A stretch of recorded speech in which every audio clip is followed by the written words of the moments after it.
The sun poured through the window of the small apartment as 6-year-old Lily sat on the floor, her fingers tracing patterns on the worn carpet. Born without sight, she had developed an extraordinary sense of hearing that allowed her to navigate her world through sound. Her mother, May, watched from the kitchen as she prepared a simple lunch, her heart aching with a familiar mixture of love and worry. Their small town didn't have many resources for children with blindness, and though they weren't poor, money was always tight. May and her husband Chen worked long hours at the local restaurant they owned, saving every extra penny for Lily's future. Despite never having seen the world around her, Lily moved through their home with confidence, counting steps and memorizing the location of every piece of furniture. That afternoon, as May wiped her hands on her apron and called Lily for lunch, someone knocked on their door. It was Mrs. Park from upstairs, dropping by with a small electronic keyboard her son had outgrown. "I thought Lily might enjoy this," Mrs. Park said, placing the keyboard on the table. "My boy barely touched it and it's just collecting dust." May thanked her neighbor, though she wasn't sure what Lily would do with a keyboard. Still, any new experience was welcome. After lunch, she placed Lily's small hands on the keys, showing her how to press them. "Each key makes a different sound," May explained, guiding Lily's finger to press a key in the middle. The note rang out clear and bright, and Lily's face lit up with wonder. She pressed another key, then another, delighting in the different tones. That evening, when Chen came home exhausted from work, he found his daughter still at the keyboard, pressing keys and listening intently to each sound. "She hasn't left it all afternoon," May whispered. Chen smiled, though his eyes reflected the same worry that May carried. At least she's found something she enjoys. What they didn't know, what they couldn't have imagined, was that music would become much more than just an enjoyment for Lily. The next morning, as May prepared breakfast, she heard a familiar tune coming from the living room. It was the theme song from Lily's favorite cartoon show that played every morning at 7. But the television wasn't on. The melody was coming from the keyboard, where Lily sat with a look of intense concentration on her face, her fingers finding the notes one by one. May stood frozen in the doorway, the spatula still in her hand. "Lily, how are you doing that?" Lily turned toward her mother's voice and smiled. "I heard it yesterday. It sounds pretty." Chen came in, adjusting his tie for work. "What sounds pretty?" Then he heard the melody and stopped mid-step. "Is she playing the cartoon theme? How does she know how to do that?" May shook her head, bewildered. "She says she heard it yesterday." They both watched as Lily continued to pick out the notes, making a few mistakes but quickly correcting herself, her ear guiding her fingers to the right keys. She had heard the song once and was recreating it from memory. Over the next few weeks, Lily's fascination with the keyboard grew. She would listen intently to songs on the radio or television, then sit at her keyboard and slowly reproduce them, note by note. Her parents watched in amazement as she taught herself to play, guided only by her extraordinary hearing. "She has a gift," Chen said one night as they watched Lily play a simple folk song she had heard a street musician perform in the park that weekend. "But that little keyboard won't be enough for long." May nodded, knowing what her husband was thinking. A real piano would cost more money than they could spare, and lessons would be even more expensive. But looking at their daughter's joyful face as she played, they both knew they would find a way. They started setting aside a little extra from the restaurant each week. Chen took on additional catering jobs on weekends, and May sold homemade dumplings at the local farmer's market. 6 months later, they surprised Lily with an upright piano they'd found secondhand. It wasn't new or fancy, but when Lily ran her hands over the smooth wood and pressed the keys, feeling the deeper, richer sound vibrate through her fingers, she cried with joy. "Now you need someone to teach you properly," May said, stroking Lily's hair. Finding a teacher who would work with a blind student wasn't easy. Several music teachers in town politely declined, unsure of how to teach a child who couldn't see the notes or their hand positions. Finally, they found Ms. Zhang, a retired music teacher who lived 3 blocks away. Ms. Zhang was in her 70s, with silver hair always neatly pinned up and hands that showed the slight stiffness of arthritis, but still moved gracefully over the keys. When she first met Lily, she was skeptical, but curious. "Play something for me," she instructed, her voice kind but firm. Lily sat at Ms. Zhang's grand piano, her fingers hovering nervously over the unfamiliar keyboard.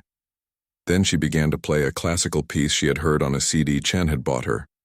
It wasn't perfect, there were missed notes and the timing was sometimes off, but the musicality was undeniable. Ms. Zhang's eyebrows rose higher with each measure. When Lily finished, the old teacher was silent for a long moment. "You played that by ear? You've never had lessons?" Lily nodded, her hands folded in her lap now. "Did I play it wrong?" "Not wrong," Ms. Zhang said slowly. "Just untrained. But there is something there, something rare." She turned to May and Chen. "I'll teach her. We'll need to adapt the methods and it won't be easy, but she has a gift that shouldn't be wasted."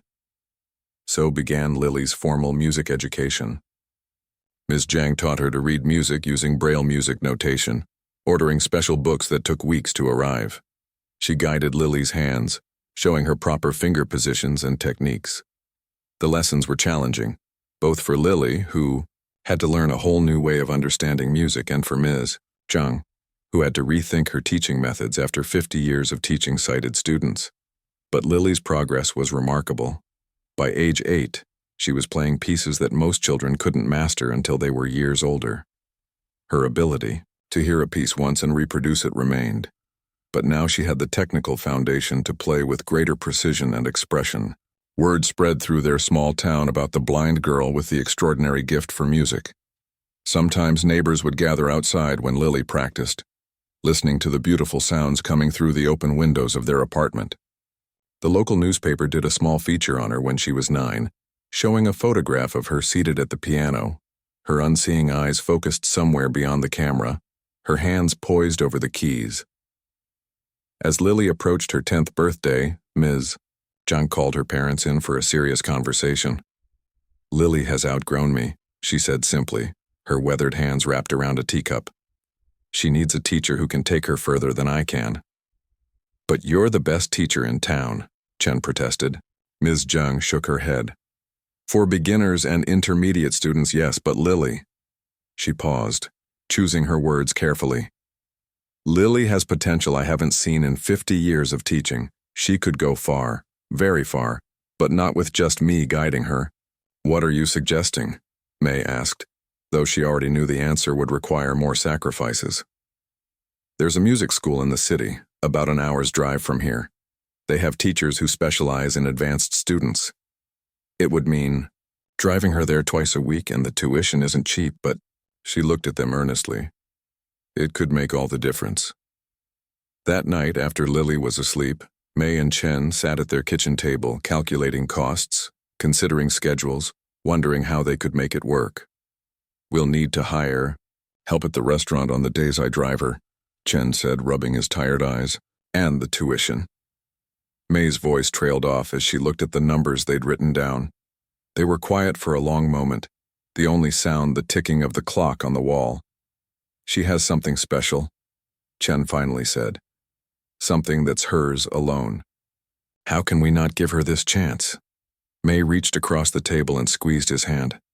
"We'll find a way. We always do." For the next 6 years, they did find a way. Chen drove Lily to the city twice a week for lessons, using those hours to deliver catering orders to businesses in the city to make the trip worthwhile. They cut costs wherever they could. No new clothes unless absolutely necessary. No eating out, no vacations. May started a small side business making wedding cakes, working late into the night after the restaurant closed, and Lily blossomed. Her new teacher, Dr. Lin, pushed her harder than Ms. Zhang ever had, challenging her to master increasingly difficult pieces. He taught her to infuse her playing with emotion, to tell stories through the music. Under his guidance, she began to compose her own pieces, creating music that expressed her unique way of experiencing the world. By 16, Lily had won several regional competitions, performed with the City Youth Orchestra as a featured soloist, and even given a recital at a respected music venue. But Dr. Lin, like Ms. Zhang before him, began to see the limitations of what he could offer her. "She needs to be surrounded by music all the time," he told her parents after one of her lessons. She needs peers who challenge her, teachers who specialize in different aspects of piano performance and composition. He handed them a brochure. The National Music Academy has a program for exceptional young musicians. The auditions are highly competitive, but I believe Lily has a real chance. Lily listened from her seat at the piano, her heart racing. The National Music Academy was the most prestigious music school in the country. Students who graduated from there went on to international careers performing in famous concert halls around the world. But would they accept a blind student? May asked hesitantly. Dr. Lin's voice was firm. They should judge her on her playing, nothing else. And her playing speaks for itself. On the drive home, Lily was unusually quiet, her fingers moving silently in her lap as if playing an invisible keyboard. "What are you thinking about?" Chen asked, glancing at her in the rearview mirror. "The academy," Lily said softly. "Do you think I could really go there?" Chen's eyes returned to the road, his hands tightening slightly on the steering wheel. He thought about all the obstacles she had already overcome, all the people who had underestimated her. He thought about the sound of her music filling their home every day, and how empty it would be without it. "I think," he said carefully, "that you can go anywhere your music takes you, and if that's the academy, then that's where you'll go." Lily smiled, her fingers still dancing over imaginary keys. In her mind, she was already there, playing on a grand stage, showing the world what she could do. The morning of the audition arrived with a chill in the air that promised winter wasn't far behind. Lily sat quietly in the back seat of their car, her fingers moving restlessly in her lap as they had done throughout the 3-hour drive to the National Music Academy. Her father, Chen, glanced at her in the rearview mirror, noticing the tension in her shoulders. "We're almost there," he said gently. "How are you feeling?" Lily turned toward his voice, a small smile flickering across her face. "Nervous, but ready, I think." The academy loomed ahead of them, an imposing collection of stone buildings that had housed generations of the country's finest musicians. As they pulled into the parking lot, May reached back and squeezed Lily's hand. "Remember what Dr. Lin said? Just play like you do at home, like no one is watching." Lily nodded, though her stomach was tight with nerves. This wasn't like the small competitions she'd participated in back home. This was the National Academy, where only the most gifted young musicians were accepted, and she would be the only blind applicant. The audition hall was designed like a small concert venue, with a stage holding a magnificent grand piano and seating for about 200 people. Today, only 5 people occupied those seats, the Academy's selection committee. As Lily walked onto the stage, her cane tapping lightly before her, she could sense their presence, hear the rustle of papers, the subtle shifting of bodies and seats. "Good afternoon, Miss Wang," a woman's voice called from the audience. "I am Professor Harlow, head of the piano department. Please introduce yourself and tell us what you'll be playing for us today." Lily stood straight, facing the direction of the voice. "Good afternoon. My name is Lily Wang. I'll be performing Bach's Prelude and Fugue in D minor, followed by Chopin's Ballad No. 1 in G minor." There was a moment of silence, then a man's voice, deep and accented, cut through the air. Ambitious choices for someone so young. Lily recognized the accent, Eastern European, similar to one of the judges from a competition last year. She didn't respond to the comment, simply waited for permission to begin. "You may start when ready," Professor Harlow said. Lily made her way to the piano, her hand finding the edge of the bench. She sat, adjusted her position, and took a deep breath. Then her fingers touched the keys and everything else faded away. The Bach piece flowed from her fingers with precision and clarity. Each note was perfectly placed, the complex counterpoint unwinding like a mathematical equation, given life through sound. As she transitioned to the emotionally charged Chopin, her body swayed slightly with the music, her face reflecting the shifting moods of the piece. When the final notes faded, there was silence, then the sound of papers rustling. "Thank you, Miss Wang," Professor Harlow said, her voice warmer than before. "That was quite impressive. May I ask how long you've been playing?" "Since I was 6, Lily answered. "Formally trained since 7. "And how do you learn new pieces?" Another voice asked, an older man this time. "I use Braille music notation, sir, and I work closely with my teachers." More questions followed, about her musical background, her experience with theory, her practice routine. Lily answered each one clearly, her confidence growing. Then came the voice with the accent again. I have concerns, he said abruptly. The academy is not equipped to handle special needs students. Our teaching methods rely heavily on visual demonstration, written scores, traditional notation. How do you propose to keep up? There was an uncomfortable silence. Lily felt her chest tighten but kept her expression neutral. I've adapted to every teaching environment I've encountered, sir, she replied evenly. I learn quickly and find solutions to challenges as they arise. My blindness has never limited my ability to learn or perform music. Victor, Professor Harlow interjected, her tone carrying a warning. I am simply being practical, Diane, the man, Victor, replied. We must consider whether our resources are best used on students who can fully benefit from our traditional methods. Lily stood very still, her hands clasped in front of her. This was what she had feared. Not that her playing wouldn't be good enough, but that her blindness would overshadow her talent. I believe Miss Wong has demonstrated exceptional musicality and technique, an older female voice said from the left side of the room. Her interpretation of the Chopin in particular showed maturity beyond her years. Thank you, Miss Wong, Professor Harlow said, ending the debate. We'll be in touch within 2 weeks regarding our decision. Chen and May were waiting anxiously in the lobby. They could tell from Lily's face that something had happened, but she simply said, I played well. Now we wait. The next 2 weeks crawled by. Lily practiced as usual, but there was a new tension in her playing. She couldn't forget Victor's dismissive tone, the implication that she didn't belong at the academy. When the phone finally rang, May answered it, her voice tight with anticipation. Lily sat at the piano, her fingers resting silently on the keys, listening to her mother's side of the conversation. Yes, this is she. Yes, she's right here. I see. Thank you very much. We appreciate the opportunity. When May hung up, there was a moment of silence. Well? Chen asked from the doorway. May turned to Lily, her voice breaking slightly. You've been accepted. With a partial scholarship. The Wong family's small apartment exploded with joy. Lily's hands trembled as she played a jubilant improvised melody, her face shining with tears and triumph. That night they celebrated with a special dinner, splurging on foods they rarely allowed themselves. The term starts in 3 weeks, May said as they ate. We'll need to find you a place to stay near the academy. The next days were a whirlwind of preparation. They found a tiny studio apartment within walking distance of the academy. Expensive but necessary given Lily's need for independence. They walked the route from apartment to school multiple times, Lily counting steps and memorizing landmarks, until she could navigate it confidently with her cane. The first day of classes arrived all too quickly. Lily stood in front of the academy, her stomach in knots, a new messenger bag slung across her body containing her braille materials and recording device.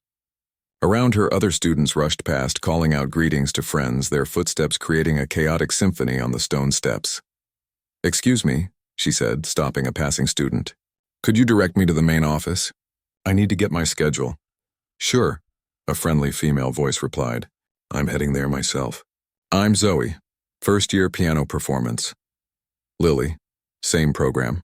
Zoe guided her through the bustling corridors, describing the layout of the building as they went. The practice rooms are down that hall to the left. Library's on the 2nd floor. Oh, and watch out for the step here, they really should fix that. At the office, Lily received her class schedule in both print and braille formats. Her first class was music theory with Professor Harlow, one of the judges from her audition. I can show you where that is, Zoe offered. I have the same class. As they walked, Zoe continued her friendly chatter. So where are you from? What pieces are you working on? Have you had a chance to check out any of the practice rooms yet? Lily answered each question, grateful for Zoe's easy acceptance. Maybe this wouldn't be as difficult as she'd feared. That optimism faded during her 3rd class of the day, Master Piano Technique with Professor Victor Krasinski. As soon as she walked into the room, she recognized his distinctive footsteps, firm, measured, with a slight unevenness in the right foot. Ah, his accented voice cut through the murmur of student conversations. Miss Wong, our special scholarship student.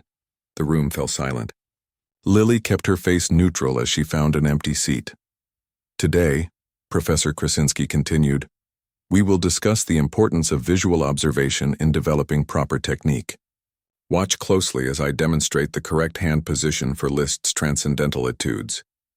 Lily felt her face grow warm as the rustle of movement indicated he was demonstrating something she couldn't see.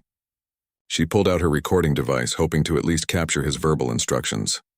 "No recording devices in my classroom," Krasinski said sharply. "You will learn like everyone else or not at all."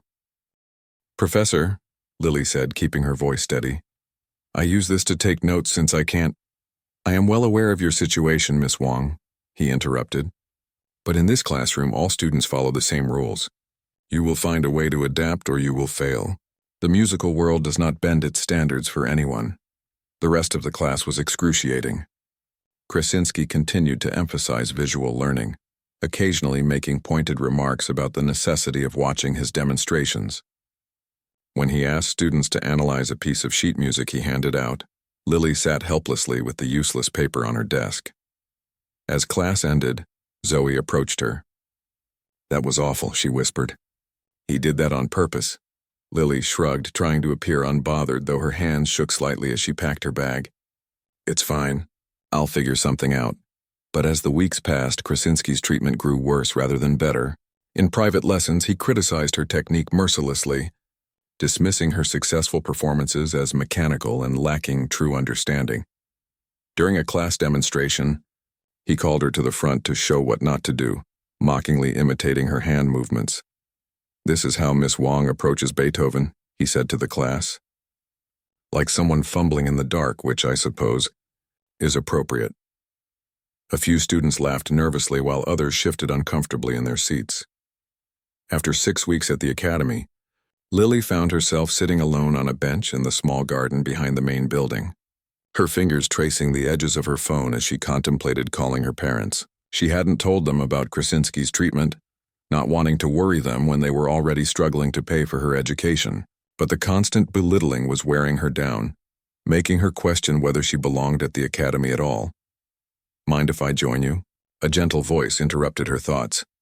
Lily turned toward the sound. "Not at all." The bench creaked as someone sat beside her. "I'm Joseph," the man said. His voice was deep and melodious with the richness that comes with age. "I keep the buildings clean around here, among other things." "I'm Lily."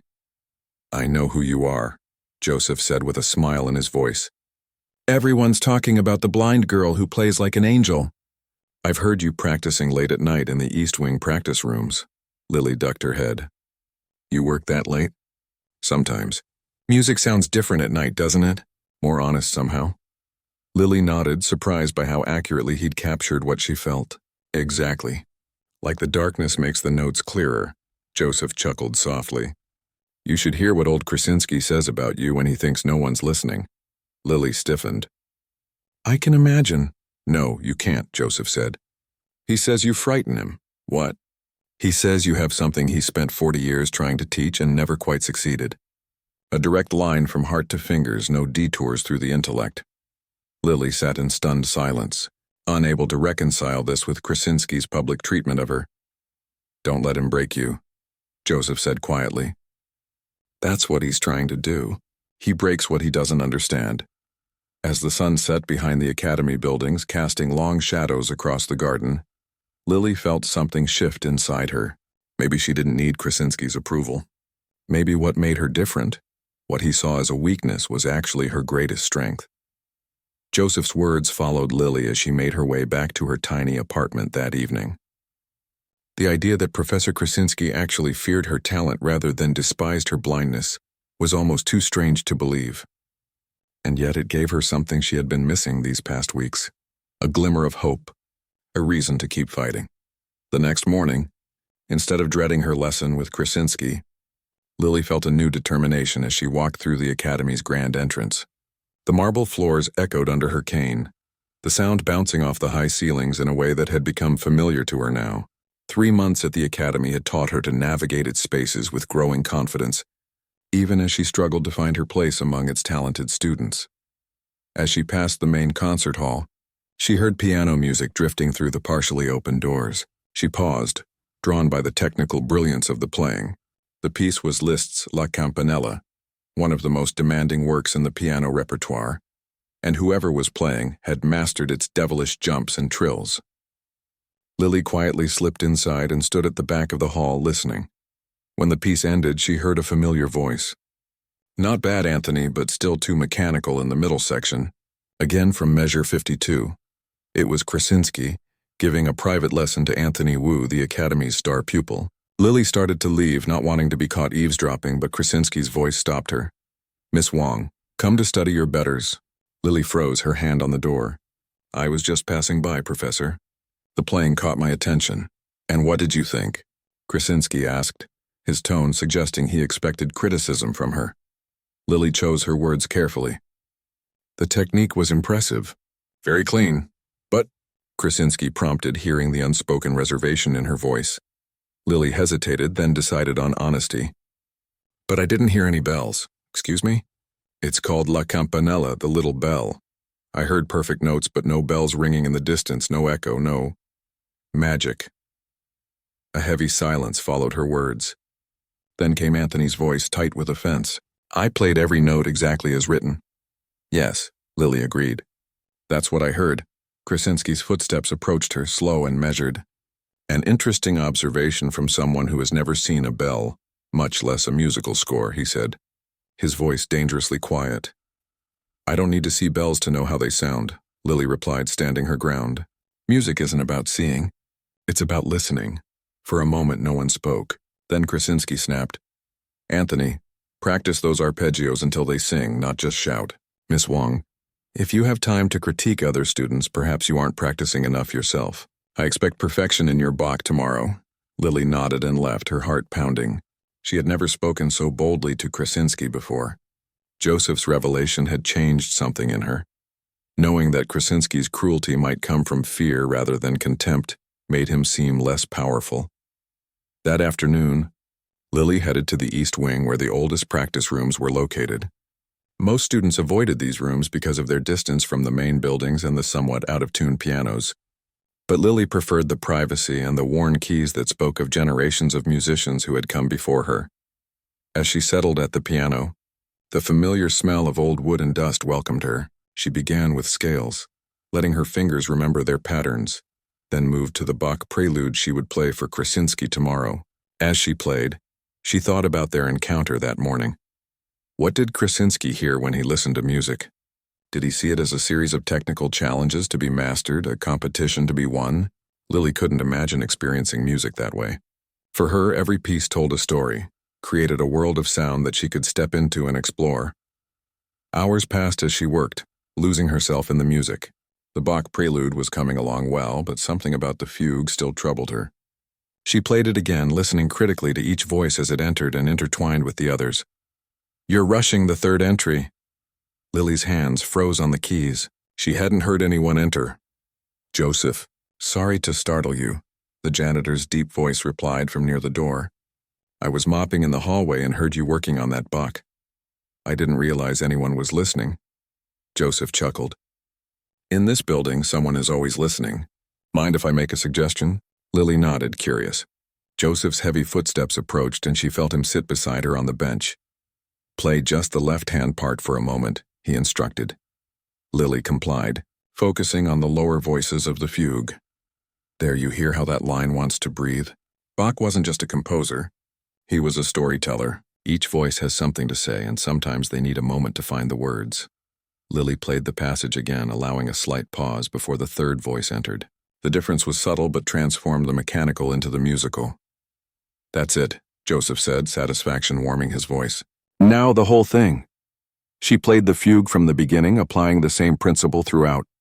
When she finished, the room seemed to vibrate with the lingering sound. Beautiful, Joseph murmured. Where did you learn to teach like that? Lily asked, turning toward him. Joseph was quiet for a moment. I wasn't always a janitor, he finally said. I played jazz piano for 30 years. Toured with some big names back in the day. What happened? Life happened. Choices, some good, some bad. Arthritis in my hands, but music never left me, even when I couldn't play the way I wanted to anymore. Would you play something for me? Lily asked, standing up from the bench. Joseph hesitated. It's been a while. Please? The bench creaked as Joseph adjusted his position. Then his fingers touched the keys. and the room filled with a melody so different from the classical pieces that usually echoed through the academy.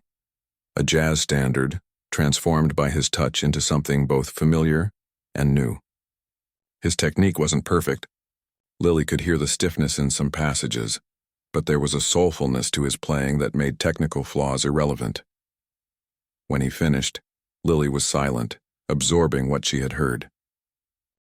"That's what Krasinski doesn't understand," Joseph said quietly. "He plays like he's afraid of making mistakes. But the greatest music happens in the space where you're willing to risk everything." Over the next weeks, Joseph became Lily's unofficial mentor. They met in the East Wing practice rooms late in the evenings when most students had gone home. He never gave her traditional lessons. Instead, they talked about music, about feeling, about telling stories through sound. Sometimes he played for her, old jazz standards and blues pieces that weren't part of the academy curriculum. Other times, he simply listened as she played, offering insights that transformed her understanding. "Classical music isn't so different from jazz," he told her one evening. "Both are about conversation, between instruments, between notes, between the performer and the audience. You're not just playing notes on a page, you're speaking to everyone who listens." Under Joseph's guidance, Lily's playing evolved. She didn't abandon the technical precision she'd worked so hard to achieve, but she infused it with something more, a depth of emotion that came from her unique way of experiencing the world. Krasinski noticed the change, though he never acknowledged its value. "You're taking liberties with the tempo, Miss Wong," he snapped during one lesson. "The composer's intentions are not suggestions." "But Professor," Lily replied, "isn't interpretation part of what makes each pianist unique? Otherwise, we might as well let computers play for us." A few students gasped at her boldness. Krasinski's silence was heavy with anger. "You mistake sentimentality for artistry," he finally said, his accent thickening with emotion. "This self-indulgent playing may impress your friends, but it will not stand up to serious criticism." Yet despite his harsh words, Lily sensed a shift in how other students perceived her. After classes, a few began to approach her, asking about her interpretation of certain passages, inviting her to study groups. Even Anthony, Krasinski's star pupil, sought her out one afternoon. "That thing you said about the bells," he said without preamble, finding her in the cafeteria. "I've been thinking about it. Would you listen to my campanella again and tell me what you think?" Word spread through the academy about the blind first-year student with the extraordinary ear. Professors from other departments sometimes slipped into the back of the concert hall during her performance classes, curious about the student who had both impressed and infuriated the demanding Krasinski. One evening, as Lily practiced late in her usual room, she sensed someone standing in the doorway listening. Thinking it was Joseph, she continued playing, adding a slight improvisation to the Chopin nocturne she was working on. "That's not in the score," said a voice, "not Joseph's." But Professor Harlow's, Lily's hand stilled on the keys. "I'm sorry, Professor. I was just exploring." Professor Harlow entered the room, her heels clicking on the wooden floor. "Don't apologize." It was illuminating. She sat in the chair near the piano. "I've been hearing interesting things about your progress, and about your friendship with our janitor." Lily tensed, wondering if she was in trouble. "Joseph Carter was one of the finest jazz pianists of his generation," Professor Harlow continued. "He taught at this academy for 5 years before his difficulties forced him to leave. When he returned years later seeking any position we had available, I was the one who hired him as part of our maintenance staff. He's been helping me understand music differently," Lily admitted. "I suspected as much. His approach was always unorthodox, but there was no denying his gift for bringing out the best in certain students." The chair creaked as Professor Harlow leaned forward. "The winter showcase is coming up in 6 weeks. Each department selects students to represent the academy's finest talents. Professor Krasinski has chosen Anthony Wu as expected, but as department head I have the authority to add one additional piano student." Lily's heart began to race. "I would like that student to be you, Miss Wong." "Me?" "But Professor Krasinski is an excellent teacher of technique but sometimes misses the forest for the trees. You have something rare, a distinct musical voice. I want to hear it on our main stage." After Professor Harlow left, Lily sat motionless at the piano, her mind whirling. The winter showcase was the academy's most prestigious internal event, attended by faculty, students, alumni, and important figures in the music world. Being selected was both an honor and an immense responsibility. That night in her small apartment, Lily called her parents with the news. Their pride and excitement warmed her, easing some of her anxiety. "What will you play?" her father asked. Lily had been thinking about this since Professor Harlow left. "Something original," she said. "Something that shows who I am and how I experience music." "Krasinski will hate that," her mother said worriedly. Lily smiled into the phone. "Probably, but I'm not playing for him anymore." News of Lily's selection for the winter showcase spread quickly through the academy. Most students offered congratulations, genuinely impressed by her achievement as a first-year student. But not everyone was pleased. Anthony Wu, who had expected to be the only piano student featured, barely concealed his resentment. And Professor Krasinski made no attempt to hide his displeasure. "A questionable choice," he remarked loudly during a master class the following week, not directly addressing Lily but ensuring she could hear. The showcase is meant to present technical excellence, not emotional gimmickry. Lily kept her face neutral, though her cheeks burned. She was learning that the best response to Krasinski's barbs was dignified silence. Besides, she had more important things to focus on. Specifically, creating an original piece worthy of the showcase. Every evening after classes, Lily worked in her East Wing practice room, experimenting with melodies and harmonies that spoke to her experience. Joseph often joined her, listening as her composition took shape, offering suggestions that helped clarify her musical ideas. "What are you trying to say with this piece?" he asked one night as she played a passage that transitioned from delicate, hesitant notes to a sudden burst of confident sound. Lily's fingers stilled on the keys. "I'm trying to tell my story, not just about being blind, but about finding my way through sound. How music creates spaces and worlds for me that are as real as anything physical." Joseph hummed thoughtfully. "That middle section, it feels like you're holding back, like you're afraid to fully express what you're feeling." Lily nodded, knowing he was right. "I keep thinking about what people will say, Krasinski especially."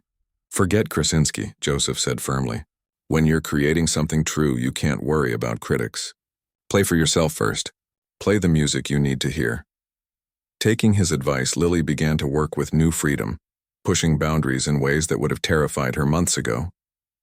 Her composition, which she titled Visions in Darkness, incorporated elements of classical structure but ventured into territories influenced by Joseph's jazz sensibilities, unexpected harmonies, moments of controlled improvisation, passages where rhythm became fluid and expressive. As the piece developed, so did Lily's confidence. She began to practice in more central locations of the academy, no longer hiding in the remote East Wing. She participated more actively in classes, even Krasinski's, offering insights that other students increasingly respected. 3 weeks before the showcase, Professor Harlow invited Lily to play her composition for a small group of faculty members. Nervous but determined, Lily performed Visions in Darkness in its still evolving form. When she finished, the room was silent for several seconds. "Fascinating," said Professor Lee from the composition department. "The harmonic structure in the middle section especially. It's unlike anything I've heard from our students." "It's certainly different," another professor commented, his tone suggesting he wasn't entirely comfortable with that difference. "It's not traditional, I know," Lily acknowledged. "I'm trying to translate how I experience the world into music. That's precisely why I selected Miss Wong for the showcase," Professor Harlow said. "We have plenty of students who can play the standard repertoire beautifully. What we need are musicians who can show us new possibilities." Lily left the meeting encouraged, but aware that her piece would be controversial. Not everyone would understand or appreciate what she was trying to achieve. But for the first time since coming to the academy, she felt sure of her musical identity, not as a blind pianist overcoming obstacles, but as an artist with a unique voice. 2 weeks before the showcase, disaster struck. Lily arrived at her usual practice room to find Joseph sweeping up broken glass. Someone had smashed several light bulbs, leaving shards scattered across the floor. "Be careful where you step," Joseph warned as she entered. "What happened?" Lily asked, tapping her cane cautiously. "Probably just students fooling around," Joseph said. But his voice held doubt. The next day, Lily found the piano in her practice room badly out of tune, certain keys sticking when pressed. The day after that, her Braille music notes, which she had left on the shelf, had disappeared. "Someone's trying to sabotage you," Zoe said when Lily told her about these incidents over lunch. "And I think I know who. Anthony." Lily guessed, not just him. "I overheard him talking with Krasinski after class yesterday. Krasinski said something about putting you back in your place before the showcase." Lily's stomach tightened. "He wouldn't actually try to stop me from performing, would he?" Zoe hesitated. "I don't know, but Krasinski has a lot riding on Anthony's success. He's been telling everyone that Anthony will win the Schulman Prize this year. It would be the third student of his to do so. It's a big deal for his reputation." The Schulman Prize was awarded annually to the most promising young pianist in the country, providing a substantial cash award and performance opportunities with major orchestras. Winning virtually guaranteed a successful career. "But I'm not competing for the Schulman Prize," Lily protested. "I'm just performing in the showcase." "Representatives from the Schulman Foundation always attend the showcase," Zoe explained. "They often invite standout performers to apply for the prize. If they were impressed by you instead of Anthony..." Lily finally understood the depths of Krasinski's animosity. It wasn't just about his discomfort with her blindness or his fear of her natural talent. It was about his professional reputation and the reflected glory he received from his students' achievements. That evening, as she practiced in a different room, one with a less than ideal piano but at least functioning keys, Lily heard the door open. She stopped playing, alert for trouble. "It's just me," Joseph said, closing the door behind him. "Wanted to make sure you're okay. I heard about your notes going missing." Lily sighed, her shoulders dropping. "I'm starting to think I was naive to believe I could succeed here." "You're succeeding too well," Joseph corrected her. "That's what has them worried." For the next week, Lily took new precautions. She never left anything important in the practice rooms. She asked Zoe or other friends to walk with her between classes. She recorded all her practice sessions on her phone so she wouldn't lose progress if something else happened to disrupt her preparation. Despite these challenges, Visions in Darkness continued to evolve and strengthen. Working with Professor Lee from the composition department, who had taken a special interest in her piece, Lily refined the structure while preserving its emotional core. Each day the music grew more confident, more distinctly her own voice. 5 days before the showcase, Professor Harlow called Lily into her office. Her tone was grave as she asked Lily to sit down. "There have been concerns raised about your participation in the showcase," she said carefully. Lily's heart sank. "What kind of concerns?" "Professor Krasinski has formally objected to your performing an original composition. He argues that the showcase has traditionally featured established works that demonstrate mastery of classical technique." "That's not true," Lily countered.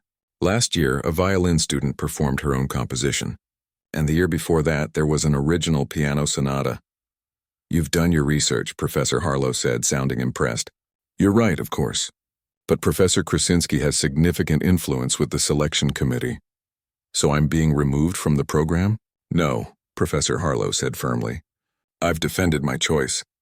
But there's been a compromise. You will be allowed to perform, but you must play a recognized piece from the standard repertoire as well as your original composition. The committee will be specifically evaluating your technical proficiency." Lily sat very still, absorbing this news. "How much time will I have?" 15 minutes total. The same as originally planned. 15 minutes. If she played a substantial classical piece, she would have perhaps 7 minutes for Visions in Darkness, less than half its current length. "I understand," Lily said, her mind already racing through possibilities. "Thank you for fighting for me, Professor." "One more thing," Professor Harlow added as Lily stood to leave. "Representatives from the Schulman Foundation have confirmed they will attend. They specifically mentioned interest in hearing new voices in classical piano." The night before the showcase, Lily couldn't sleep. She had chosen Beethoven's Moonlight Sonata First Movement as her classical piece, technically demanding enough to satisfy the committee, but emotionally resonant enough to complement her original composition. She had also painfully cut Visions in Darkness to fit within her allotted time, preserving its essence while sacrificing sections she loved. As she lay awake, she wondered if she was making a mistake. Perhaps she should play it safe, perform only classical pieces as Krasinski wanted. But then she remembered Joseph's words. The greatest music happens in the space where you're willing to risk everything. The day of the winter showcase arrived with a nervous energy that permeated the academy. Students performed last-minute run-throughs in practice rooms. Staff bustled around preparing the main concert hall. Lily spent the morning in quiet meditation, playing through her pieces mentally, focusing on the emotions she wanted to convey. An hour before the showcase was to begin, she made her way to the small preparation room behind the stage. Other performers were already there, including Anthony Wu, who pointedly moved to the opposite side of the room when she entered. Lily found a quiet corner and sat with her hands in her lap, breathing deeply. She could hear the concert hall filling with people, the murmur of voices growing louder. According to the program, Anthony would perform first among the pianists, with Lily scheduled to close the entire showcase, a position of honor that would normally be gratifying, but now felt like a final hurdle in an exhausting race. Professor Harlow stopped by briefly to check on her. "The hall is full," she said, including 3 representatives from the Schulman Foundation. Lily nodded, too nervous to speak. "Remember why you're here," Professor Harlow added gently. "Not to impress critics or prove Krasinski wrong, but to share your unique voice." One by one, the other performers completed their pieces and returned to the preparation room, some exhilarated, others disappointed with their performances. Anthony returned looking smug, accepting congratulations from fellow students. "Perfection as usual," one girl gushed. "Let's hope everyone remembers your performance after they've sat through the rest of the program." Lily overheard Krasinski saying quietly to Anthony. Finally, it was time. A student assistant helped guide Lily to the stage. She could sense the vastness of the space before her, filled with hundreds of people waiting to judge her performance. For a moment, panic threatened to overwhelm her. Then she remembered her father's words from years ago. "You can go anywhere your music takes you." Lily took her seat at the piano, adjusted her position, and placed her hands on the keys. The hall fell silent, expectant. She began to play the Moonlight Sonata, allowing Beethoven's haunting melody to flow through her fingers. She played with technical precision but also with deep feeling, imagining the moonlight for which the piece was named, something she had never seen but had felt in the coolness of evening air, in the hushed quality of night sounds. When the final notes faded, applause filled the hall. Lily allowed herself a small smile, knowing she had passed the first test. But the real challenge was still to come. Without announcing her original composition, she moved directly into Visions in Darkness, her fingers creating the delicate, questioning theme that opened the piece. As she played, she forgot the audience, forgot Krasinski, forgot everything except the story she was telling through sound. Her journey from darkness into a world illuminated by music. The piece built in complexity and emotion, incorporating elements of the classical training she had received, but transforming them into something uniquely her own. In the final section, she included a subtle reference to the Moonlight Sonata, connecting Beethoven's vision to her own, suggesting a conversation across centuries between artists who used music to transcend limitations. As the final chord resonated through the hall, Lily felt a profound sense of peace. Whatever happened next, she had played her truth. She had shared her vision. For a moment, there was complete silence. Then the hall erupted in applause, not the polite appreciation that had followed her Beethoven, but a genuine outpouring of emotion. People were standing, their applause growing louder, some calling "Brava!" As Lily stood and bowed, she heard something unexpected. Professor Krasinski's voice, cutting through the noise. "That," he declared loudly to someone nearby, "is what I have been trying to teach for 40 years. The applause continued as Lily made her way off the stage, guided by the student assistant. Her heart was pounding, not from nervousness anymore, but from the pure rush of having shared her music with the world. In the preparation room, other performers surrounded her with congratulations and questions about her original piece. "That was incredible," Zoe said, hugging her tightly. "I've never heard anything like it." Lily smiled, still processing what had just happened. Had she really heard Krasinski's voice expressing admiration? It seemed too unlikely to be true. Before she could think more about it, Professor Harlow entered the room. "Lily, there are some people who would like to meet you. The representatives from the Schulman Foundation are quite impressed." Flutter of excitement and fear passed through Lily's. chest as she followed Professor Harlow out of the preparation room and into a small reception area where the showcase's special guests were gathered. She could hear multiple conversations happening, glasses clinking, the ambient sound of a crowd impressed by what they'd witnessed. "Ms. Wang," a woman's voice said, clear and confident, "I'm Dr. Isabel Townsend from the Schulman Foundation. Your performance was remarkable." "Thank you," Lily replied, extending her hand in the direction of the voice. A warm hand clasped hers. "I've been attending the Academy's showcases for 12 years, and I can honestly say I've never been so moved by a student performance. Your original composition especially, it created a world of sound that helped me understand your experience in a profound way." Two other Foundation representatives introduced themselves, asking questions about her musical background, her composition process, and her future plans. Lily answered thoughtfully, still buzzing with adrenaline from the performance. "We would very much like you to apply for the Schulman Prize," Dr. Townsend said finally. "The application period closes in 2 weeks, but given what we heard today, I'd say you have an excellent chance." Lily's breath caught. The Schulman Prize, the award that could launch her career that Krasinski had been grooming Anthony to win. I'd be honored," she managed to say. As the conversation concluded and the representatives moved on to speak with other performers, Lily felt someone approach from her left side. The subtle scent of expensive cologne and the familiar uneven footsteps told her who it was before he spoke. "Miss Wang," Professor Krasinski said, his accented voice subdued, lacking its usual sharp edge. "A moment, if you please." Professor Harlow, still standing nearby, stepped closer protectively. "Victor, this is hardly the time for—" "It's all right, Professor," Lily assured her. "I'd like to hear what Professor Krasinski has to say." There was a moment of silence, as if Krasinski was carefully choosing his words.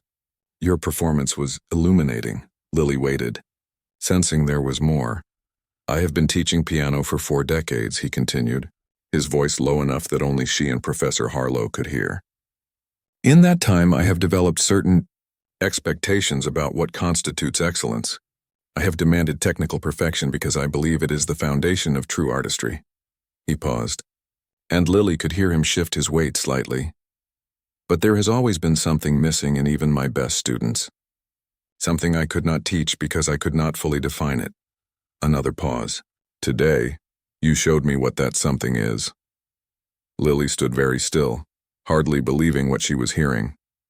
"Your technique is not perfect," he continued, "though it is impressive. But your music speaks truth. It communicates directly without barriers. This is what I have failed to achieve in my own playing, what I have failed to instill in my students." The admission seemed to cost him, each word carefully measured. "I have treated you unfairly," he said finally.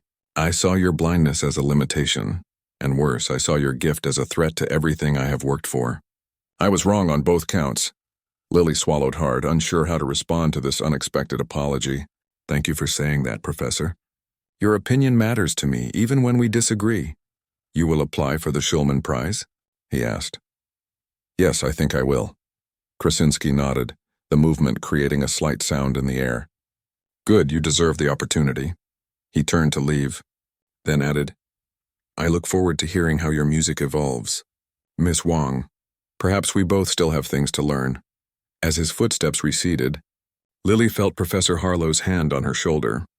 "Well," the older woman said, sounding somewhat stunned, "I never thought I'd live to see Victor Krasinski admit he was wrong about anything." The reception continued around them, but Lily was eager to find one person in particular. "Is Joseph here?" she asked Professor Harlow. "I'd really like to thank him." A shadow passed over Professor Harlow's face, though Lily couldn't see it. "Joseph rarely attends official functions," she said carefully, "but I'm sure you'll see him soon." Later that evening, after congratulatory calls to her parents and a small celebration with friends, Lily made her way to the East Wing practice rooms. She knew it was late and the building would soon be locked, but she hoped to find Joseph there, finishing his evening rounds. The familiar corridor was quiet, her cane tapping softly on the old wooden floor. She found her usual practice room and went inside, sitting at the piano in the darkness. Her fingers found the keys without needing light. And she played a few notes of Visions in Darkness, remembering the rush of performing it for an audience. Sounds even better in the dark? Joseph's voice came from the doorway. Lily smiled, turning toward him. I was hoping to find you. Did you hear the performance? Every note, Joseph confirmed, entering the room. She heard him settle into the old wooden chair near the piano. I was at the back of the hall. Didn't want to distract you by being somewhere you'd expect me. They've invited me to apply for the Schulman Prize, Lily told him, still hardly believing it herself. Of course they have, Joseph replied, as if it was the most natural thing in the world. You showed them something they've never seen before, a musician who doesn't just play the notes but lives inside them. I couldn't have done it without your help, Lily said earnestly. You showed me how to trust my instincts, how to find my own voice. Joseph was quiet for a moment. You already had all of that inside you. I just reminded you to listen to yourself as carefully as you listen to everything else. They sat in comfortable silence for a few minutes, the kind of quiet that exists between people who understand each other deeply. Krasinski apologized to me tonight, Lily said eventually. He admitted he was wrong. Joseph chuckled softly.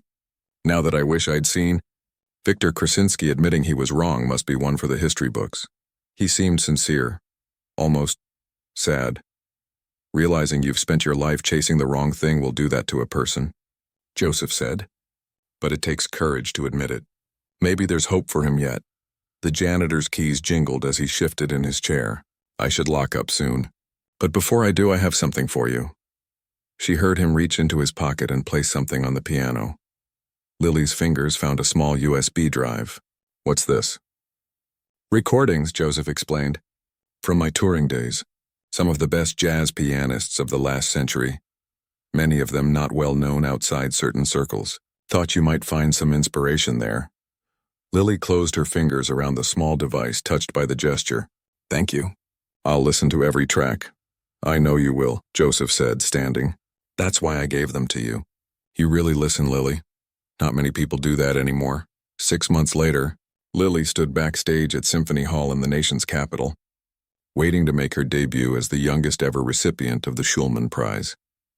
The past half year had been a whirlwind, finishing her first year at the Academy with honors, winning the prize with a portfolio that included an expanded version of Visions in Darkness, and now preparing for her first performance with a major orchestra. Her parents were in the audience, having closed their restaurant for the weekend to travel to the city. Zoe and several other friends from the Academy had come to support her. Even Professor Krasinski had made the trip, telling her during rehearsals that her interpretation of the Tchaikovsky concerto she would perform was unorthodox but compelling. High praise from him.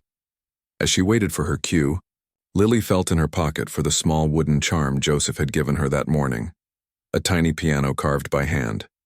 For luck, he had said, not that you need it. Joseph had undergone a transformation of his own in recent months. After Lily's showcase performance and subsequent fame, several faculty members had learned about his mentorship of her. Professor Harlow had offered him a position teaching a new course on jazz improvisation and musical interpretation, a subject rarely covered in the Academy's traditional curriculum. He had accepted with the condition that he could continue some of his janitorial duties. Keeps me humble, he'd explained. The stage manager approached, interrupting her thoughts. 2 minutes, Ms. Wong. Lily nodded, taking a deep breath. She could hear the orchestra finishing their opening piece, the applause that followed, the rustle of the audience settling in for the main event. In the months since the winter showcase, Lily had given many interviews about her journey. Journalists were fascinated by the story of a blind pianist who had overcome prejudice to win one of music's most prestigious awards. They asked about her blindness, about the challenges she'd faced, about what it was like to play music without seeing the keys. But Lily had come to realize that her blindness wasn't the most important part of her story. It had shaped her experience, certainly, but it wasn't what defined her music. What defined her was something far more fundamental. Her ability to listen deeply, to hear what others missed, to translate the full range of human experience into sound. The concertmaster's footsteps approached the piano, and he gently touched her shoulder, their agreed-upon signal. "Ready?" he asked quietly. Lily smiled. "Ready." As she was led onto the stage, the audience's applause washed over her like a wave. She could feel their energy, their anticipation. She found the piano bench, adjusted it slightly, and placed her hands on the cool keys. The conductor tapped his baton, bringing the orchestra to attention.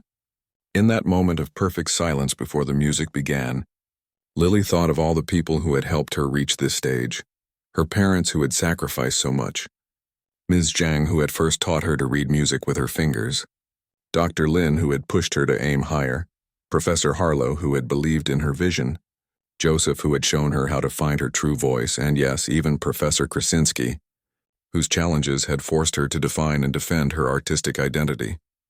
The conductor's baton came down, and the orchestra began the opening theme of the concerto. Lily listened, counting the measures until her entrance, feeling the music building around her, inviting her to join its conversation. When she finally began to play, her fingers moving confidently across the keys, she wasn't thinking about technique or expression or the audience or the critics. She wasn't thinking about being blind or about proving anything to anyone. She was simply doing what she had been born to do, creating beauty from sound, building bridges between her inner world and the hearts of everyone listening, offering her unique vision to a world hungry for authenticity. And in that moment, as her music filled the grand hall and touched the hundreds of people gathered there, Lily Wang was exactly where she belonged, not limited by darkness but illuminated by it, showing others how to truly see with their ears and listen with their hearts.